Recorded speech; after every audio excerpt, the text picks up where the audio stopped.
Hey everyone, so today I'll be presenting to you guys about a paper review, and the paper of the title is called Risk Assessment and Risk Management Review or Recent Advances of their Foundation. It was written by Teresa Evan and it was published in 2016 by European Journal of Operation Research. So this paper, as you guys already know from the title, this paper is about risk assessment and risk management. And also I have to point out that I'm going to use two languages, English and Indonesian. So before we dive in, let me introduce you what is this paper about.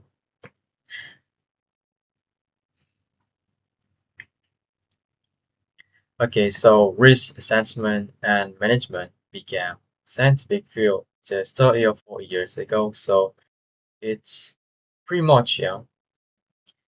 The paper also covers define risks, how to handle uncertainty, how to make decisions, what challenges we might be facing ahead, and also two main tasks in this risk field. The first one is apply. Using risk assessment and management for specific activities such as offshore oil platform or whether business investment is worth to take. The second one is generate. It's simply building the concepts, theories, frameworks, methods, and model that can help people to understand and evaluate. It's like creating a tools that can help people use. And also, the main approach of this paper is the importance of integrative thinking, which means ability to combine information and different perspectives rather than choosing one point of view.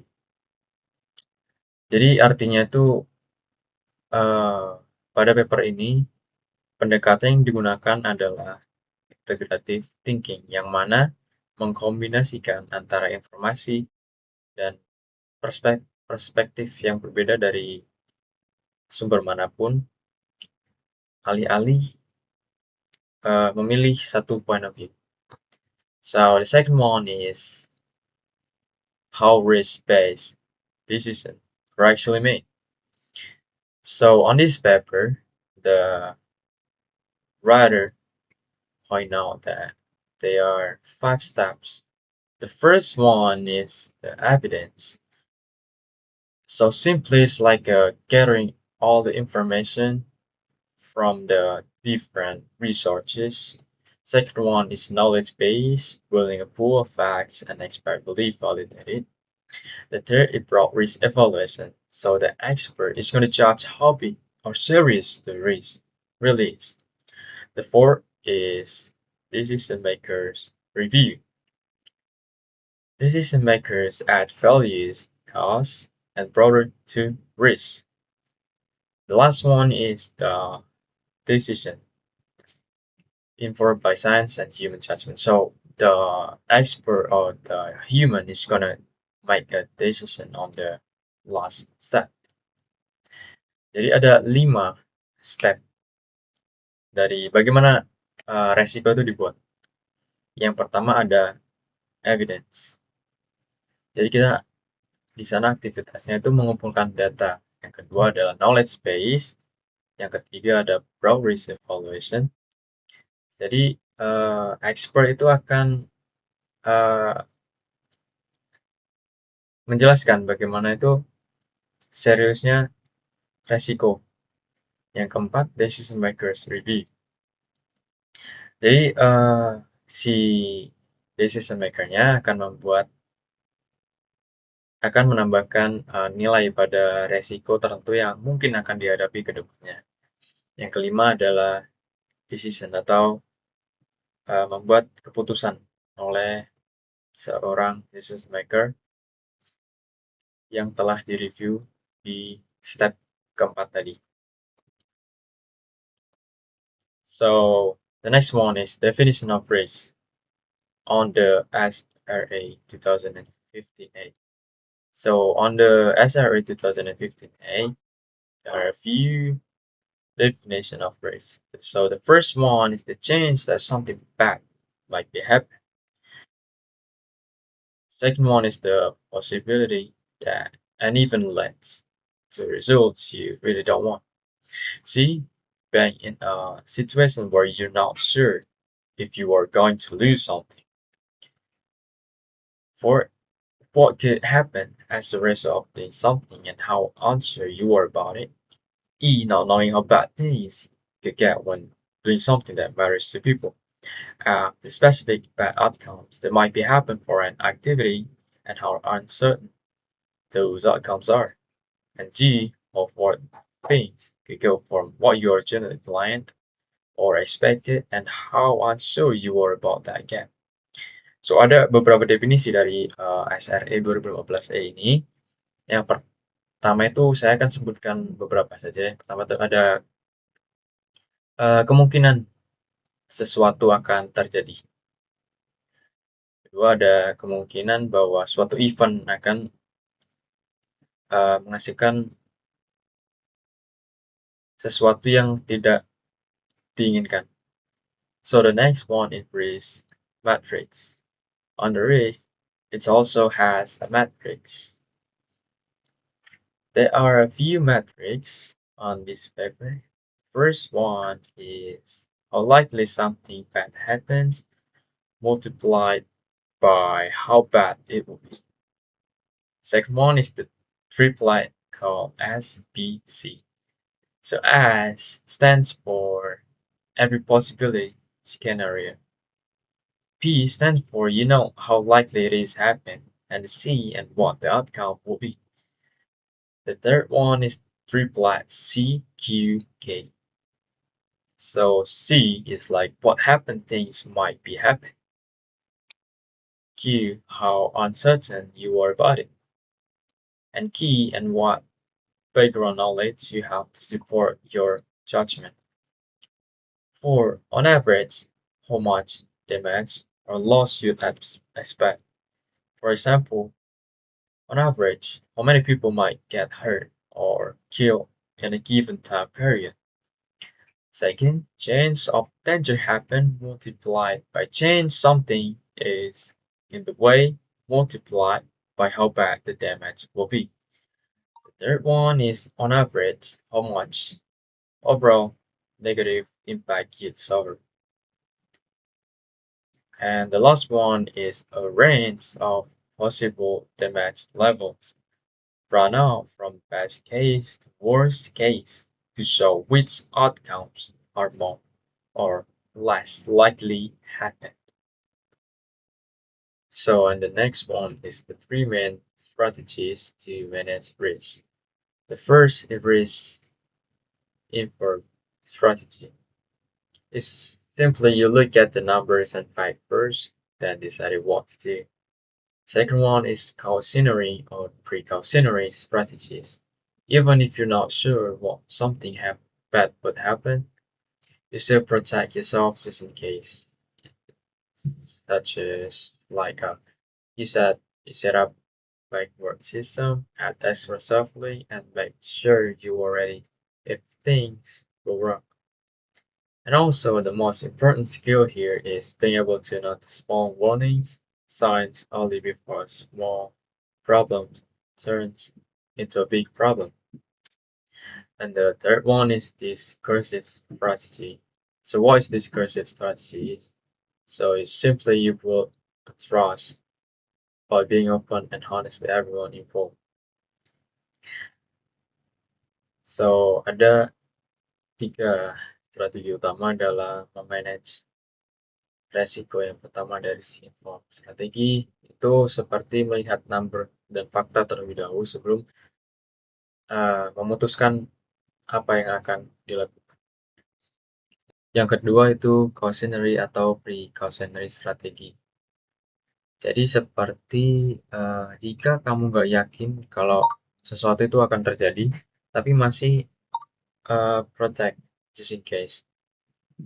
seperti kayak membangun backup system, menambahkan extra safely, dan memastikan bahwa kamu itu siap jika hal-hal itu terjadi ke arah yang salah. Okay, so the next one is risk management principle.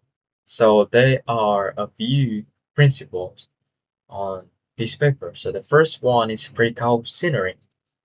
It's like if something could cause serious harm, protect yourself even if you're not sure it will happen. Second one, robustness. Design system that work well enough across many possible situations, not just a perfect scenario. Third, the third one is resilience. Strong system that can respond, monitor, anticipate, anticipate and learn. For deep uncertainty, normal. Just like a normal statistic won't work here. So the best approach is try, monitor, and adjust. The fifth one is black swans. Is a rare, huge, unpredictable event such as COVID-19 or 9/11. So on these black swans, traditional tools are blind to this. So the solution is a building strong system and always watch for early warning signal. 6. There is criteria. So it simply set limits on what's acceptable for governments, not companies, to set this, since company tends to prioritize their own interests. And also the key principle to use is alert. To reduce risk unless the cost is completely out of proportion to the benefit. The last one is integrative thinking. It's combine everything. So don't pick just one approach. Combine all the data, caution, resilience, human judgment, continuous learning together for the best risk management framework. The future of risk assessment and management. Risk assessment is changing. In the past, it worked well when we had lots of data and clear boundaries.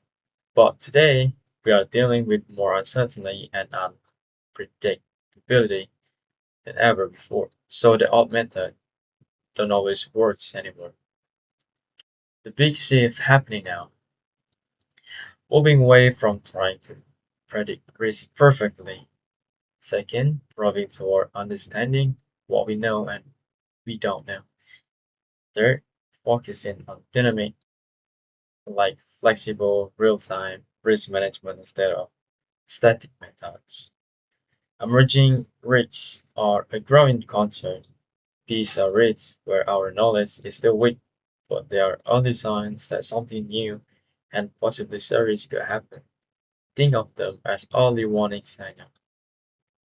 Key challenge the field is working on: how do we communicate risk clearly to different groups of people?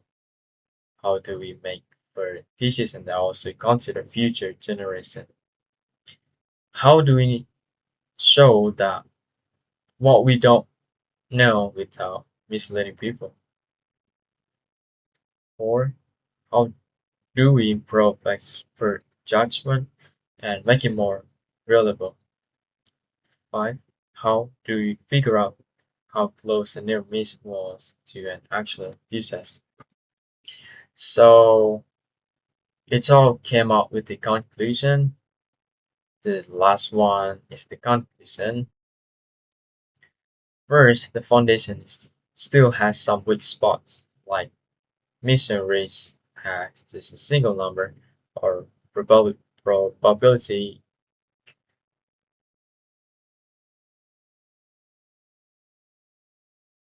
Okay, so the next one is conclusion. So all the conclusion is make up on the last page, and the first conclusion is the foundation still has some weak spot, like mystery rates as just a single number of probability can actually mislead decision makers if used without proper context. Second, researchers are looking at risk in a new way. Scientists are now working together to build a clearer and more complete picture of risk. Third one is going back to basics, and that's a good thing. More and more people are visiting the core ideas of risk science. This is really important right now because the world is getting more complex and unpredictable, and we need stronger foundation to deal with it. So that's all for the paper review of risk management and risk assessment by uh, Thursday Evan. So thank you guys for listening and hope you guys have a nice day. Goodbye.